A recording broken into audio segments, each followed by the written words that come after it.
மூலமா தான் ஜட உலகமே படைக்கப்பட்டுள்ளது. ஆன்மீக உலகம் பிரதிபலிப்பு தான் அந்த ஜட உலகமே.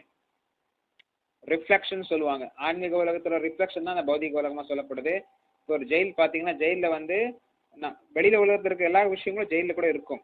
ஆனா வந்து சில கட்டுப்பாடுகள் இருக்கும் ஜெயில. ஆனா ஆன்மீக, அதாவது வெளியே பாத்தீங்கன்னா கட்டுப்பாடு கிடையாது. ஜெயில வந்து நீங்க இங்க இந்த நேரத்தை சாப்பிடணும், நேரத்துக்கு தூங்கணும், இதான் சாப்பிடணும், இப்படிதான் இருக்கணும்ன்றது ஒரு சில கட்டுப்பாடு இருக்கு ஜெயில வந்து. ஆனா வந்து வெளியில வந்து சுதந்திரமா நீங்க பறக்கலாம், சுதந்திரமா நீங்க போகலாம் வரலாம்.